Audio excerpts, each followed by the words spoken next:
நமக்கு பின்னாடி பேசுறதை பத்திலாம் நம்ம கவலைப்படவே கூடாதுங்க. அவங்கள விட நம்ம 2 அடி முன்னாடி இருக்கோன்றதை நினைச்சு பெரும் போட்டுக்கிட்டு போயிட்டே இருக்க வேண்டியதுதான். என்னுடைய பிகினிங் ஸ்டேஜ். நண்பா, வெல்கம் டு ஆர்கியோன் சேனல்.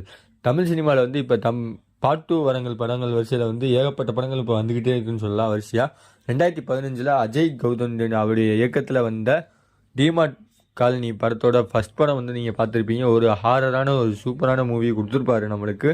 அந்த படத்தில் அந்த பிஜிஎம் டங் டங்னு வர்ற பிஜிஎம் தான் இன்னமும் அந்த படத்தை நின்று பேசும். அந்தளவுக்கு ஒரு சூப்பரான அருள்நிதி நடிப்பில் வந்து வெளியான ஒரு படம் வந்து 2015 வந்திருக்கு. அந்த படத்தோட சீக்வன்சி பார்ட் 2 தான் இந்த படம், டிமாண்டி காலனி 2. அந்த படத்தோட ட்ரெய்லர் ரிவ்யூ தான் இந்த வீடியோவில் பார்க்க போகிறோம். அதுக்கு முன்னாடி நம்ம சேனலுக்கு இப்போ தான் மொதல் வந்தீங்கன்னா மறக்காமல் கீழே ரெட் கலர் சப்ஸ்கிரைப் பட்டன் அமைக்குங்க. வாங்க வீடியோக்குள்ளே போகலாம். டிமாண்ட் காலனி 2னாலே வந்து எதிர்பார்ப்பு வந்து அதிகமாக ஆச்சு தமிழ் சினிமாவில் வந்து.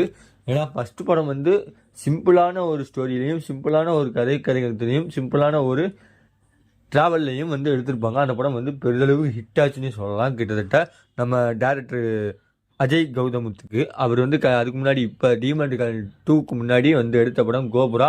அது அந்தளவுக்கு பெருசாக ஹிட் ஆகலை. கிட்டத்தட்ட 4 வருஷம் உழைப்புக்கு போட்ட எஃபர்ட் வந்து அந்தளவுக்கு கோபுரா வந்து பெரும் சரிவை தான் ஏற்படுத்துச்சு. அதனால் இந்த படத்தை தான் நம்பி இருக்காரு அப்படின்ற மாதிரி எக்ஸ்பெக்டேஷனில் வச்சுருக்காங்க இந்த படம். இப்போ இந்த படத்தோட ட்ரெய்லரில் அப்படி என்ன தான் சொல்ல வராங்க அப்படின்னா, இந்த படத்தோட ட்ரெய்லர் ரன்னிங் டைம் பார்த்தீங்கன்னா 2 நிமிஷம் கிட்டத்தட்ட வருது. இந்த படத்தில் பார்க்கும்போது ஃபஸ்ட்டு படத்தில் வர சீக்வன்சி அந்த டாலர் வந்து டிமாண்ட்ன்றது ஒரு ஆங்கிலேயருடைய காலத்தில் வந்து அந்த டாலர் வந்து மறுபடியும் அந்த எந்த ரூபத்தில் வந்தாலுமே வந்து மறுபடியும் உள்ளே வரும் அப்படின்னு சொல்லி காட்டுற மாதிரி காட்டியிருக்காங்க.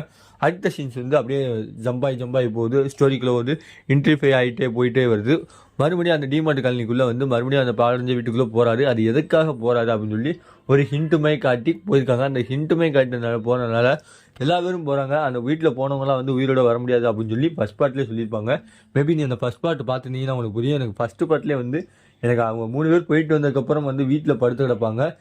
டிவி கரண்ட் போயிடும். டிவியில் மறுபடியும் வந்து உங்களுடைய ரிப்பீட்டடான ஸ்டோரியை வந்து காட்டுற காட்டுவாங்க.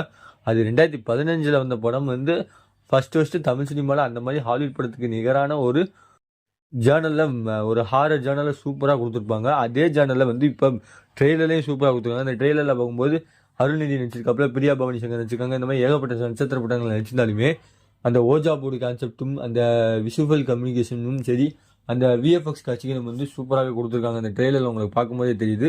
பேக்ரவுண்ட் மியூசிக் வந்து சாம் அண்ட் கேஷன் மியூசிக். அவருடைய அந்த பழைய பிஜிஎம்மும் சரி, ஃபஸ்ட் ஆஃபில் வந்து கொண்டு அந்த பிஜிஎம்மும் அப்படியே கொண்டு வரணும். அதே ஸ்கிரீன் பிளே வந்து அதே வந்து ஸ்டோரியும் வந்து ஃபுல் ஃப்ளெட்ஜாக வந்து நம்ம ஜென்ரல் ஆடியன்ஸுக்கு கொடுக்கணும், ஒரு ஹாரரான மூவிக்கு கொடுக்கணும் அப்படின்றதுக்காக மேலக்கட்டு ஒர்க் அவுட் பண்ணியிருக்காரு. அந்த ஒர்க் அவுட் வந்து ட்ரெய்லரில் நம்மளுக்கு பார்க்கும்போதே தெரியுது.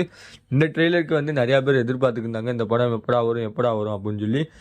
ஓவராலாக வந்திருக்கு. இந்த படத்தில் வந்து இந்த அருள்நிதி, ரவிச்சந்திரன், பிரியா பவானி சங்கர், மீனாட்சி கோவிந்தராஜன், முத்துக்குமார், இந்த மாதிரி ஏகப்பட்ட நட்சத்திர பட்டாளங்களே நடிச்சிருக்காங்க. ஒரு அர்ச்சனா, அவங்க 2 பேர் ஏகப்பட்ட கேரக்டர் வந்து இந்த ட்ரெய்லர் நீங்கள் பார்த்துருப்பீங்க. அந்த கடைசியாக விஷுவல் காமிச்சில் ஒரு பில்டிங்லேருந்து அருள்நிதி தெரியாமல் உழுகுற மாதிரி காட்டுவாங்க. அந்த உழுகுற காட்சிகள் வந்து எந்த மாதிரி இருக்கும் அப்படின்றத நான் தேட்டரில் எக்ஸ்பெக்ட் பண்ணி பார்த்தா தெரியும். ஆகஸ்ட் 15 இந்த படம் வந்து வருது. கிட்டத்தட்ட மேபி கங்குவான் கூட ஒரு கிளாஸில் வந்து வரும்னு நான் எதிர்பார்க்குறேன். ஏன்னா அதுவும் வந்து ஆகஸ்ட் மாதம் தான் சொல்லியிருக்காங்க. இந்த படமும் ஆகஸ்ட்டில் தான் சொல்லியிருக்காங்க. ஆகஸ்ட் 15 வெயிட் பண்ணி பார்ப்போம். இந்த படத்தோட ட்ரெய்லர் பார்த்ததுக்கு உங்களுடைய கருத்து என்னன்னு தெரியுதுன்னா மறக்காமல் கமெண்ட் பாக்ஸில் கமெண்ட் பண்ணுங்கள். எனக்கு ஸ்டோரி பேஸ் வந்து இதுதான் இருக்குன்னு எனக்கு தெரிஞ்ச விஷயத்தையும் நான் சொல்கிறேன். இந்த ட்ரெய்லரில் இந்த ட்ரெய்லர் ரிவ்யூ பிடிச்சிருந்தா உங்கள் ஃப்ரெண்ட்ஸ் எல்லாருக்கும் ஷேர் பண்ணுங்கள். அடுத்த ஒரு வீடியோவில் சந்திக்கிற வரை உங்களிருந்து விடைபெறுவது உங்கள் அறிக்கை வருண். பை.